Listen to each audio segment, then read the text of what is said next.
understand how the mind heals, we need to have a look at the basic laws that govern the functioning of the brain. And the first law of the mind is the law of cause and effect.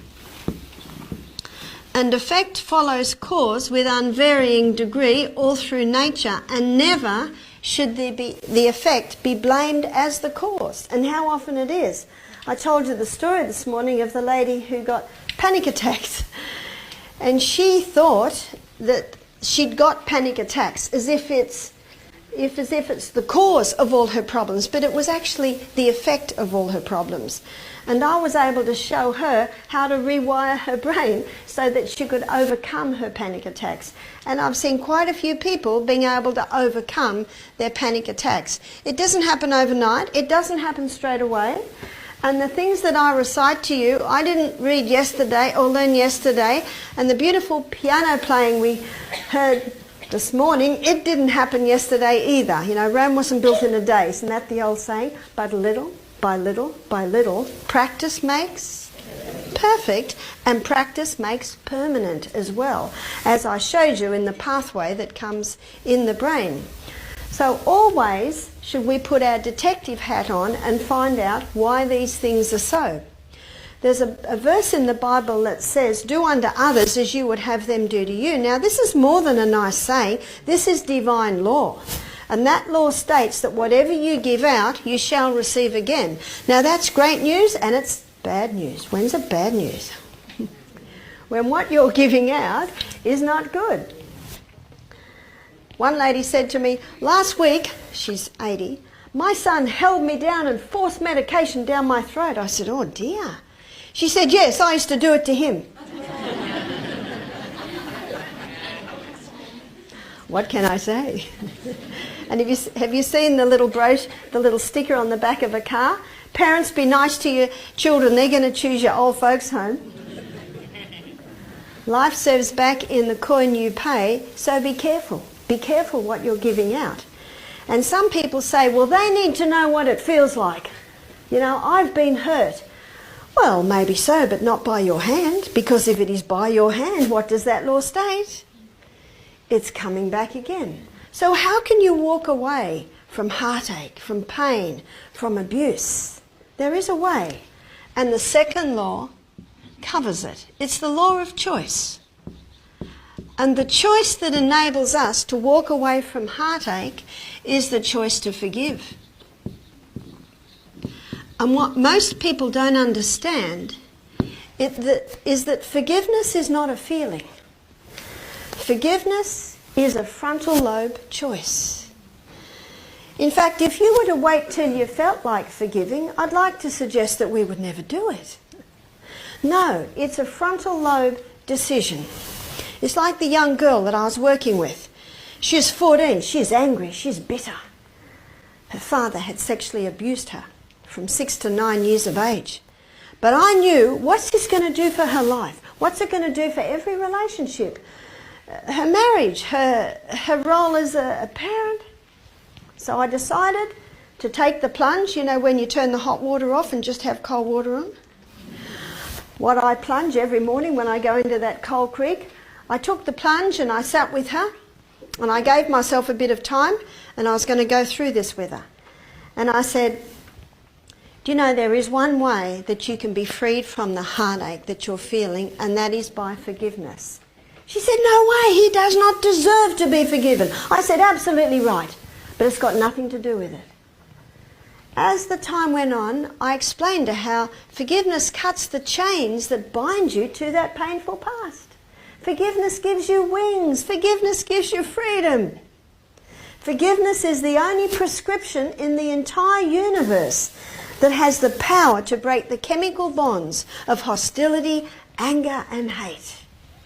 You don't have to feel like it. Do you know, as we went through it, finally, I think it took about an hour and a half, finally she said, all right, I forgive. Now, some may say, I don't think she felt like it. How could she feel like it? She made a frontal lobe decision, even with only a half-developed frontal lobe. She said, all right, I forgive. I jumped up, I shook her hand, I said, "Congratulations. You have just made probably the most important decision of your life." Now when she said, "All right, I forgive," we've got a tiny little pathway there. When I shook her hand, what did it do to the pathway? Just put a little bit more in there. Do you know, that afternoon she said, "I'm feeling better about it." I said, "You are experiencing a law of the mind." And that law states, it's the third law, it states that your words affect your feelings. Don't wait till you feel like it, just do it. Because when you do it, then you'll feel like it. Maybe not immediately, but little by little by little. And every day she felt like it a little bit more, because practice makes perfect and practice makes permanent, as I showed you this morning. Now she had a pathway that was quite strong in her brain, which was resentment and anger.